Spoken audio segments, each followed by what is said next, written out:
Roberto Tardelli, que está com sua camisa Obapuru da Tarsila do Amaral. Todo bonito. Então tem que acionar o microfone, meu querido Tardelli. Pode ligar o microfone aí para a gente ouvir a sua voz de barítono. Tudo bem com você? É que eu te amo tanto que às vezes até em silêncio eu mando ondas de amor para você, assim, sabe? Muito bonita essa camisa, o Tardelli.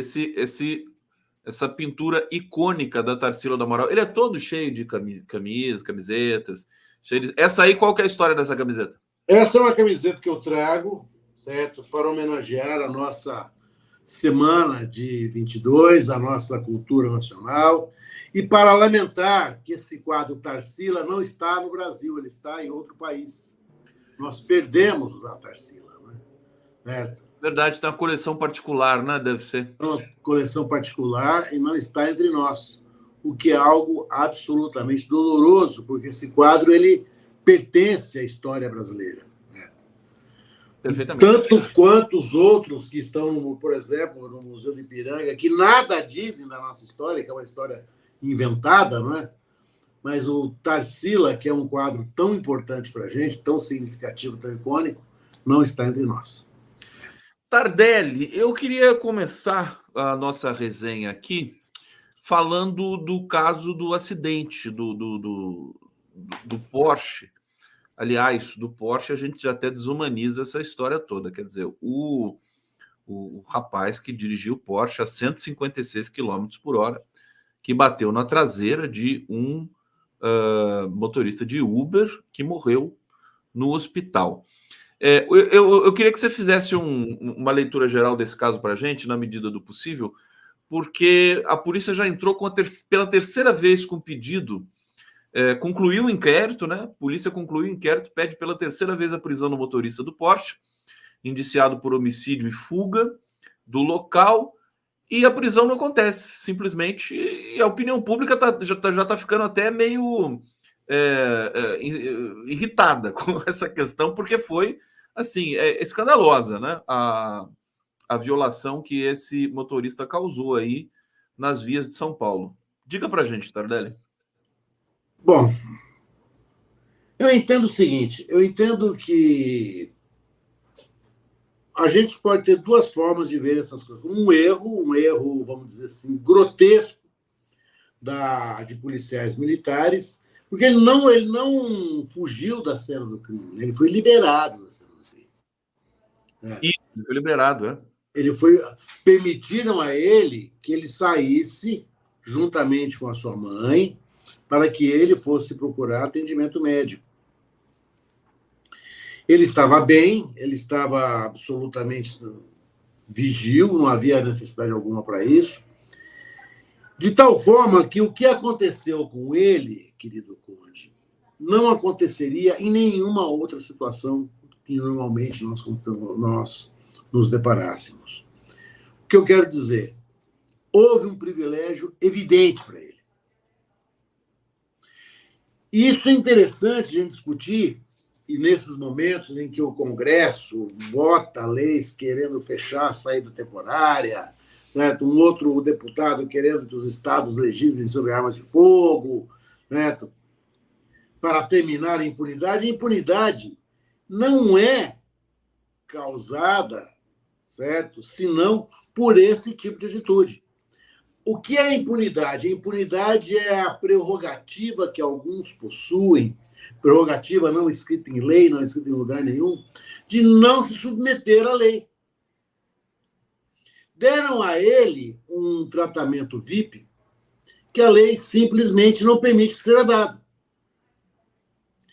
E aí as coisas começam a ganhar uma proporção tamanha que a morte do pobre do motorista de aplicativo foi obscurecida por tantas artimanhas que ocorreram depois do fato do acidente, em si mesmo grotesco. Alguém está a 156 km por hora em via pública, certo? Dentro da cidade de São Paulo, ou dentro de qualquer outra cidade. O que aconteceu foi a exibição da impunidade no seu estado mais, vamos dizer assim, mais comum que a gente vê. A lei parece não ser para todos. Quando essa constatação se torna, vamos dizer assim, quando a população se apropria dessa contestação, dessa conclusão, ou seja, há um sentido nessa, a lei não é para todo mundo, é onde a impunidade se instala. Porque fosse ele, ao invés de estar num carro importado, seja Porsche, seja BMW, seja um ADKV, seja um Fusca 63, o fato é que nenhum outro motorista seria liberado. De maneira alguma. Porque ele... Ô, Tardelli, deixa eu te perguntar uma coisa. Enquanto a gente está com imagens aqui, são imagens da bodycam, né, da câmera corporal, que foram divulgadas ontem, no momento exato em que o motorista do Porsche está ali conversando com a policial, com os policiais e tudo mais. A gente está disponibilizando aqui para vocês. Deixa eu te fazer uma pergunta técnica antes da gente ver outros pontos importantes aqui. Se o motorista que causou um estrago, enfim, que se sabe já de antemão que é o culpado de um acidente, se ele fica ferido, né, inconsciente, o que a polícia? A polícia aí tem que encaminhar para o hospital. Não tem Claro. como deter o cara, né? Lógico. Ninguém deve ver. O que causou espécie foi o fato de ele estar bem. Sim. Ele saiu com a mãe. Certo? Claro que se ele estivesse ferido, se ele estivesse em estado grave, ele teria que ser socorrido com a mesma urgência e imediatidade da vítima. Todos temos direito, todos temos acesso ao serviço de saúde, certo? O acesso é igualitário. O que causou espécie, o que causou a nossa perplexidade, foi que ele recebeu um tratamento que outro motorista, outra pessoa jamais receberia. Se há um privilégio, se houve alguma coisa que destoa completamente daquilo que a lei determina que se faça, nós temos que nos perguntar, né, Conde, o que de acho ocorreu. A solidariedade dos policiais a ele, certo? Não é, de longe, a solidariedade que os policiais mostraram, por exemplo, em outras situações em que eles são chamados a interferir. A gente percebeu, inclusive, essas imagens da câmera corporal da polícia, de uma policial, a gente percebe no diálogo ali que ela queria, inclusive, o etilômetro, né? E a viatura não tinha o bafômetro, né? Chamado bafômetro.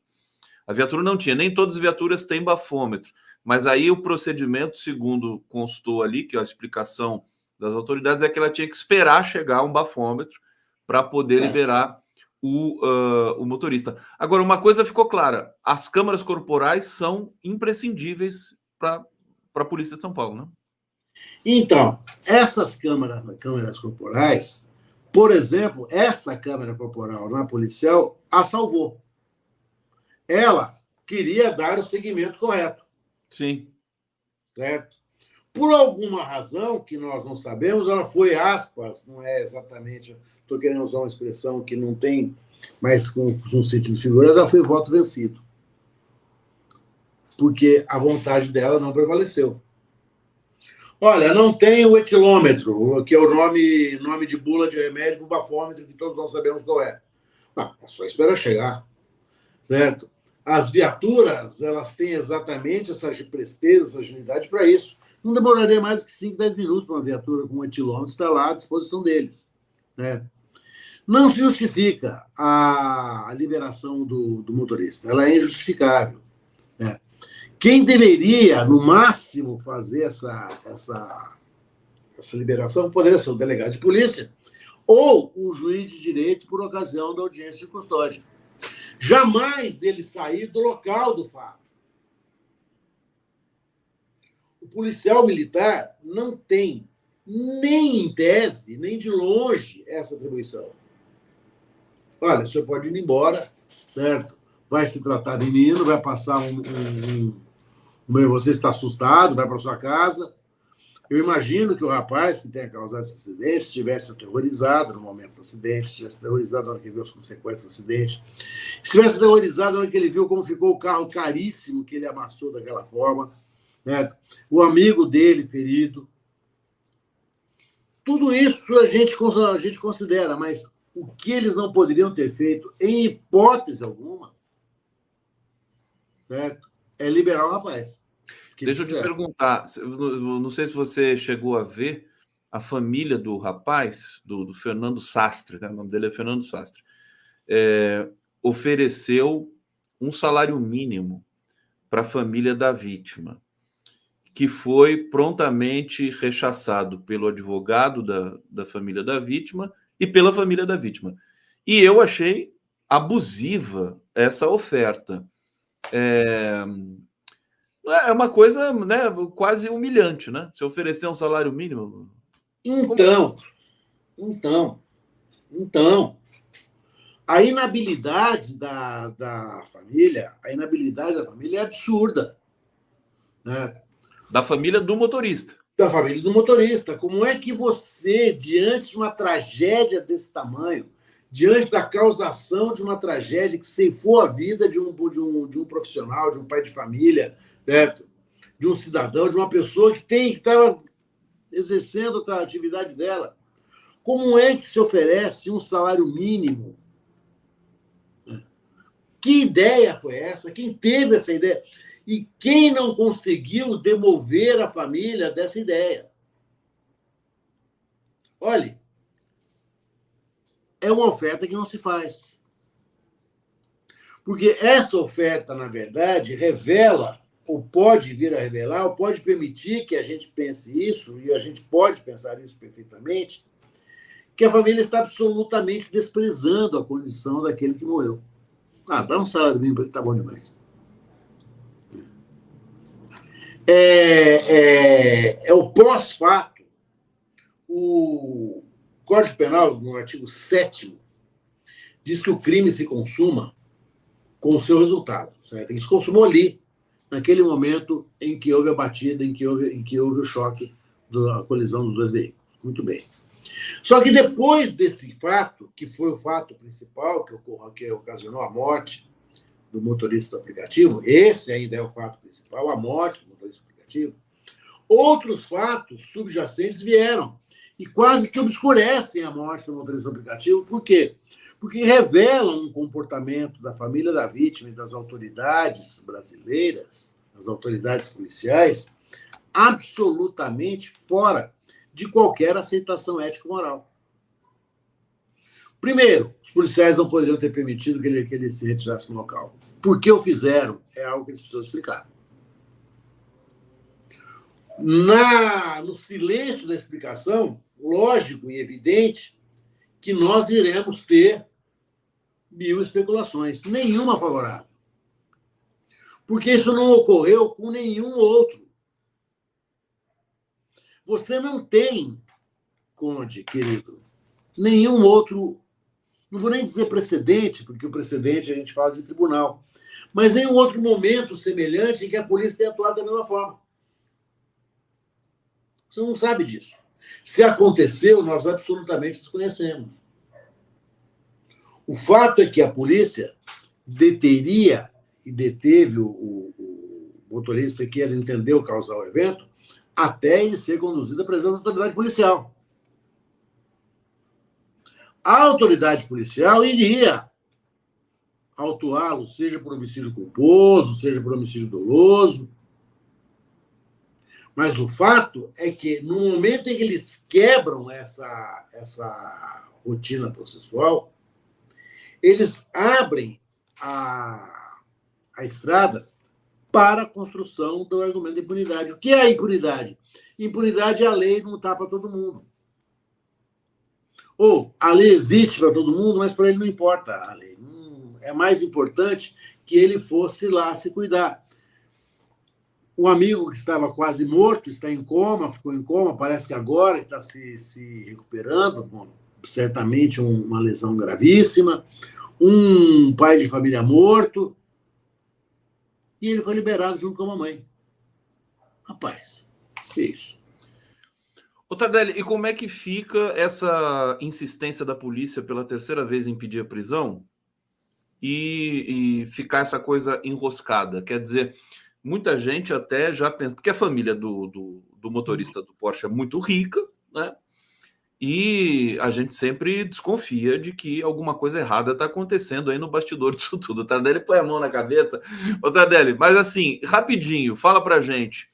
É inusitado pela terceira vez a polícia pedir a prisão, e dessa terceira vez a resposta ainda não saiu, né? Mas duas vezes foram negadas a prisão. Olha, a primeira vez, a prisão pelo fato em si, pelo incidente de trânsito causado, a decisão da juíza não me pareceu incorreta. Acontece que a história foi evoluindo, e essa história foi piorando. Porque nós saímos dela,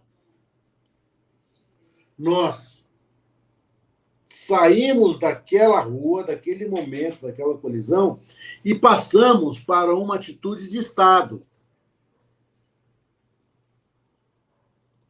Olha, o que está acontecendo já não tem mais a ver com um acidente que ocorreu. Estou chamando de acidente, na falta de outra expressão melhor, com um evento que aconteceu. Mas, com os tratamentos que ele está recebendo, que são, pelo menos, tratamentos que nós não conseguimos localizar proximamente de nós. Alguma coisa aconteceu, pode ter sido algo não republicano. Isso passa a justificar a prisão de alguém? Vamos ter um raciocínio mais conservador.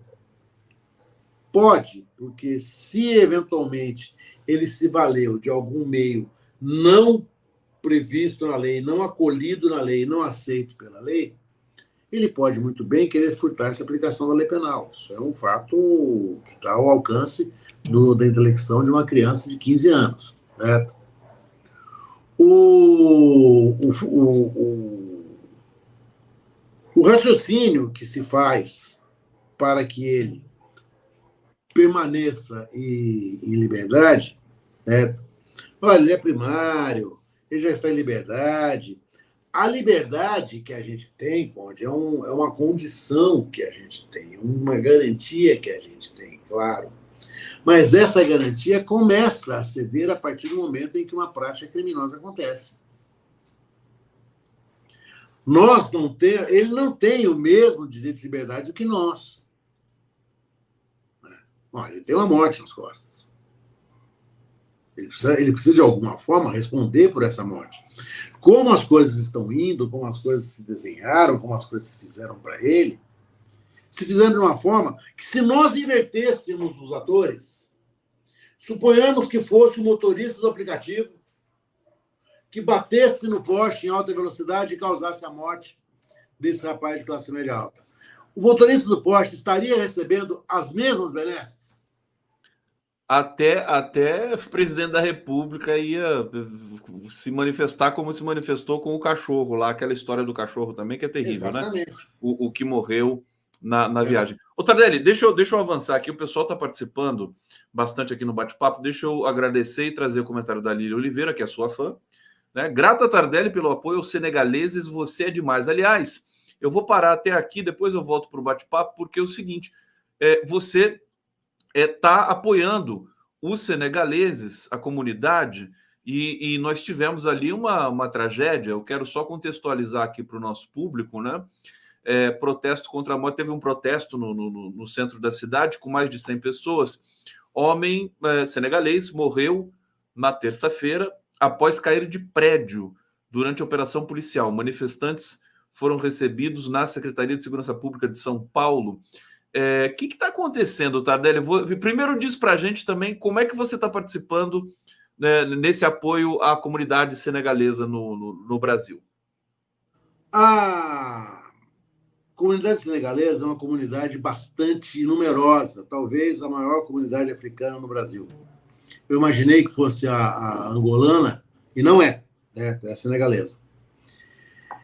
Na terça-feira, quarta-feira, certo? Eu estava assistindo aquela tragédia corintiana na Argentina, quando fui chamado ao telefone por uma grande pessoa, uma grande amiga, uma figurinista senegalesa que é uma espécie de matriarca da colônia. A colônia senegalesa é uma colônia muito jovem. É uma colônia que a grande maioria das pessoas não tem 40 anos. Eles estão na faixa dos 20 aos 32, 33. E a Mama, é assim como ela é conhecida na colônia, é uma senhora já entrada nos 70 anos, figurinista com bastante expressão, já expôs na São Paulo Fashion Week. Ela que faz as camisas senegalesas que eu tenho a felicidade de usar, me liga desesperada dizendo que a rua onde ela morava estava sob forte cerco policial e que havia morrido e havia falecido uma pessoa tragicamente caída do prédio. Um advogado muito operoso, meu grande amigo, um advogado militante da causa negra, certo? Dr. Zacarias, foi até lá, ele foi e verificou que, sem que saibamos exatamente as razões, um grupo de policiais invadiu o prédio onde morava esse senegalês, certo? E, sem nenhum mandado, invadiu o apartamento dele. Nessa invasão, o que aconteceu nessa invasão não se sabe, e ele acabou caindo, ele acabou flutuando no ar, feito um pacote plástico. Foi jogado pela janela, resumindo. E nós estivemos lá, nós que eu falo, nós, outras pessoas também, e conversamos com toda a colônia, conversamos com os senegaleses, estivemos no apartamento, passamos um dia lá, andei quilômetros naquelas ruas, naquele quadrilátero da Rua Guaianazes, Rua Direita, um forte contingente policial, absolutamente hostil, as pessoas ainda muito agitadas, estão inconformados com a morte. E pude observar que os relatos que eles fazem são relatos aterrorizantes. Os imigrantes senegaleses, eles se queixam de serem vítimas usuais de abordagens abusivas da polícia, que não ficam somente na abordagem abusiva, não ficam somente na abordagem racista, o que já seria absolutamente escandaloso. Não ficam somente a maioria da colônia, a imensa maioria da colônia, é muçulmana. Eles frequentam uma mesquita ali próxima, uma mesquita senegalesa. O sheik da mesquita, Sheik Mohamed, como eu conheci, estamos conversando. Não passasse somente pelo desrespeito à religião que eles professam, o que também seria algo inadmissível em absoluto. Mas eles se queixam de serem vítimas de pilhagens pela polícia. A queixa deles é que a polícia lhes toma dinheiro, tênis e perfumes. E invadem as casas ilegalmente. Repete para a gente: dinheiro, tênis e bebidas? Perfumes. Perfumes e celulares, porque os senegaleses não são miseráveis, não é aquela colônia que está morando embaixo dos viadutos. Pelo contrário, eles são bons comerciantes. Eles têm um padrão de vida, eles têm dinheiro em espécie de uma forma considerável. E ter dinheiro em espécie e, de outro lado, ter enormes dificuldades com o idioma, que eles falam o idioma Wolof, que é a língua mãe, ou falam francês. Aqui no Brasil, poucos são os senegaleses que têm fluência em português. Eu conheci lá alguns, mas muito poucos em relação ao restante da colônia. Não há quem os proteja, não há quem os defenda, não há quem os resguarde. Fizemos contato com o cônsul, vamos marcar uma reunião com o cônsul, temos uma reunião marcada com a embaixadora do Senegal no Brasil, porque, na verdade, o que aconteceu foi algo muito grave. Foi um cidadão senegalês morto por uma diligência absolutamente abusiva, ilegal, inconstitucional, feita pela Polícia Militar de São Paulo. O que aconteceu com esses policiais que deram essa batida? Rigorosamente nada. Nada? Nada, como de resto não acontece com nenhum deles. Ninguém entrou, os senegaleses não entraram na justiça, representaram? Não, há um inquérito policial em andamento, nós já vamos juntar a procuração nesse inquérito policial na segunda-feira. Certo? O inquérito policial foi instaurado por morte acidental, que não aconteceu morte acidental alguma. Morte acidental é aquela que acontece quando a pessoa está limpando o vidro e cai, está consertando alguma coisa e cai, está trocando uma lâmpada e cai. Certo? Nada disso ocorreu. Certo? Foi uma morte a ser esclarecida, precisa ser esclarecida, necessita ser esclarecida. E nós precisamos criar uma cultura de absoluto repúdio a essas ações da PM. Quando o corpo, para você ter uma ideia de como as coisas se deram, os fatos ocorreram às 18h30, quando o corpo aconteceu de se chocar no chão. Ele foi recolhido por volta de 3 da madrugada.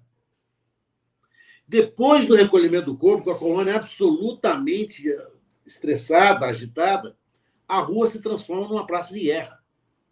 A polícia vai lá e joga bomba de efeito moral, bomba de gás lacrimogêneo, baixa cacetete em todo mundo, bala de borracha para todo mundo. Mulheres são agredidas. A agressão a uma mulher muçulmana na frente do marido dela é algo que nós não imaginamos a gravidade com que isso é avaliado. A fé muçulmana impõe ao homem ele ter que defender a sua mulher. Então, é uma situação que vai gerando violência, e uma coisa que eu aprendi com meus queridos amigos e amigas desse canal, dessa nossa TVT, uma lição grandiosa que eu tive. Os africanos não têm a memória racista que nós temos. Ou seja, eles não abaixam a cabeça como nós estamos acostumados a abaixar a cabeça. Claro. Eles partem para o confronto. E eles são especialmente grandes, fortes, altos. Resumindo, são lindos. Os senegaleses, os africanos de maneira geral, são impressionantes nesse sentido. Impressionante. E o que mais nos ressalta é que eles se sentem absolutamente desprotegidos. Porque não moram em casa que são invadidos, eles moram em prédios, eles invadem o prédio. Deixa eu te perguntar uma coisa. Assim, qual o próximo passo desse processo aí da morte do senegalês? O que vocês estão planejando? Próximo passo agora. Segunda-feira nós estaremos com o cônsul e a autoridade consular federal, a embaixadora. Queremos que o governo brasileiro faça um pedido formal de desculpas à colônia senegalesa. Vamos entrar no inquérito policial para transformar o inquérito policial em morte e esclarecer. Temos várias filmagens, dezenas de filmagens que retratam os policiais que são os zeros e vezeiros nessas abordagens, são os mesmos policiais.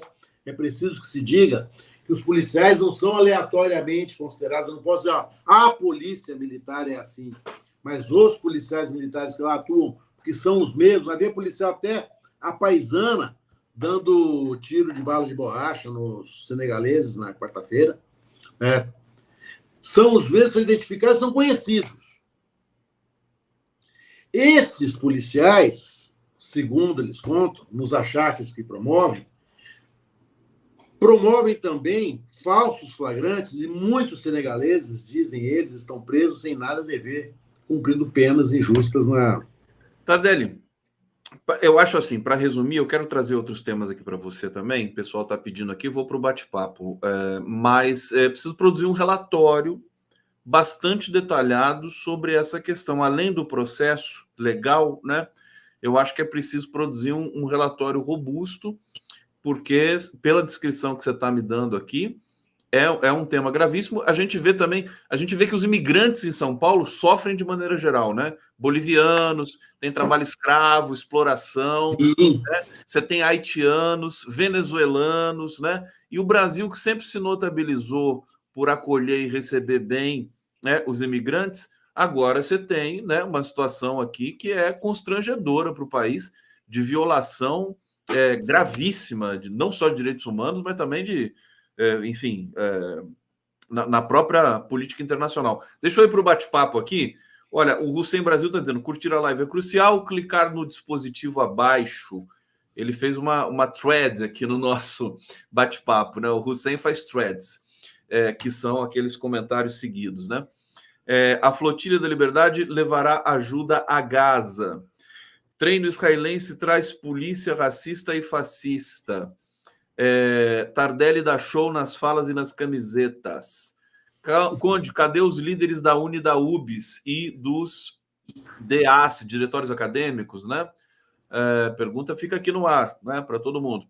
Ana Pimenta: Derrite expulsa o sem-teto em Osasco sem mandato. Sem mandado, desculpa, é isso mesmo, sem mandado de prisão. A gente viu essa notícia também, chegou muito forte aí nessa semana. Neopentex estimulam a islamofobia. New York University mura os locais de manifestações. E Estados Unidos detestam muçulmanos, pois só se curvam a Deus. Está aqui essa sequência de comentários do Hussein, mais a Ana Pimenta falando do Derrite. Aliás, essa questão da polícia militar em São Paulo, do Tarcísio, entrou numa espiral de violência.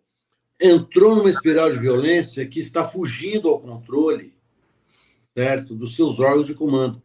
A violência, na hora que ela se instala numa tropa do tamanho da tropa da Polícia Militar de São Paulo, maior que as tropas armadas, 80 mil pessoas armadas, treinadas, certo? Todas treinadas, todas armadas. Isso cria um clima, um universo de caos. E se torna a antessala da milícia. No momento em que policiais militares sentem que não tem controle, e não estou dizendo que eles sentem porque eles são ruins, porque eles são maus, não é nada disso, não vamos ser ingênuos. Vamos tirar as crianças da sala e vamos ser da quinta série. No momento em que uma corporação armada fica sem controle, ela fica perdida. O controle de uma corporação armada é necessário até para a própria sobrevivência dessa corporação. Nós não podemos, de maneira nenhuma, Conde, de jeito nenhum, imaginar que a polícia militar possa estar fora de controle. Nós não podemos imaginar uma polícia militar roubando aquele que deve proteger. É impensável uma coisa dessa.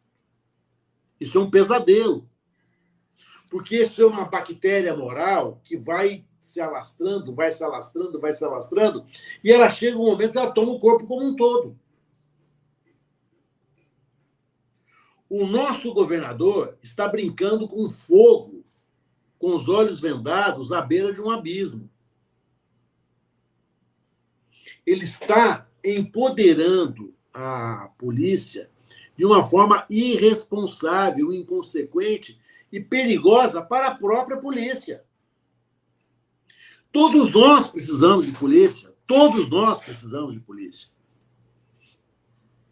Se você vai a qualquer capital dita do mundo civilizado europeu, o que você mais vê na rua é polícia.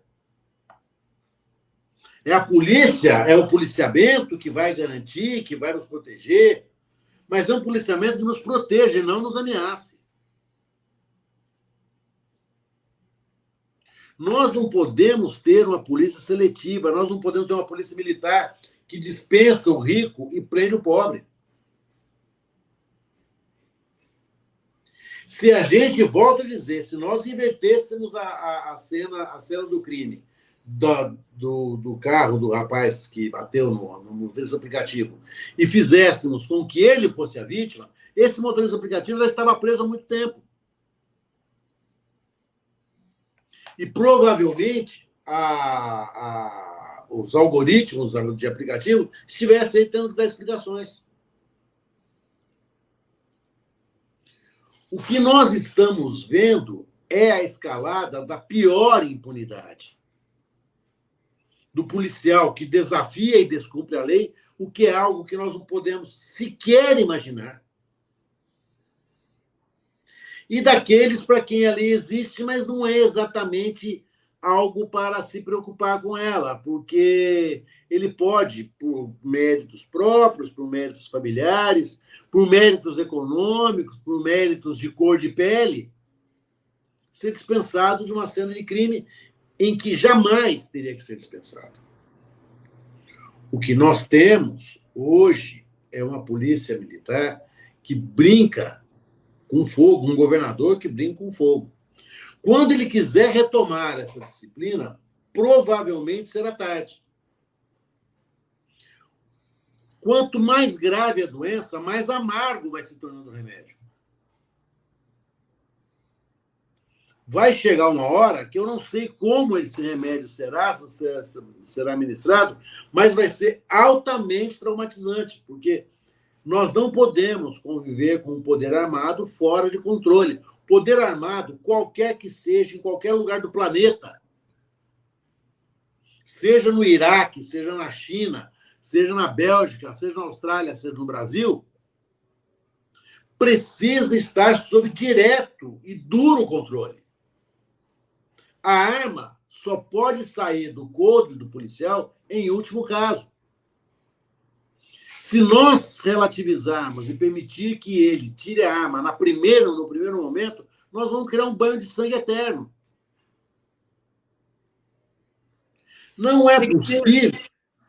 Tem que ter inteligência, né? A gente viu as ações ali na Baixada Santista, uma truculência, quer dizer, não tem nenhuma, parece que não tem planejamento, e expõe também a própria corporação. Porque no Brasil a estatística é o seguinte: é a polícia que mais mata no mundo e a polícia que mais morre no mundo também. Não é isso? É a polícia que mais morre no mundo, mas veja bem, é a polícia que mais morre no mundo porque os policiais a maioria dos policiais morrem em horário de folga, em que eles estão numa segunda atividade. Não sabia disso. As mortes não são em enfrentamento, são nos chamados bicos. E não deveriam ser contabilizadas como morte de policial, então. São policiais militares que morrem, eles são efetivamente policiais militares. Né? Mas a grande maioria dessas mortes não ocorre no confronto com a criminalidade. Elas ocorrem em outra situação, onde há um confronto em que ele, por ser policial, e tão somente por ser policial, consegue determinada atividade com a qual ele complementa o orçamento. Né? Ele vai ser segurança de padaria, segurança de casa de show, segurança de bacana, né? Segurança de bicheiro. O bicheiro que o nosso ministro contemplou com a tirada da tornozeleira, ao que consta, tem dezenas de policiais militares no seu corpo pessoal de segurança. É o problema de você perder o controle da situação. Eles também ficam perdidos, eles também ficam perplexos. Eles não sabem para onde ir. Se você desligar o GPS do teu carro, Conde, você não tem para onde ir, querido.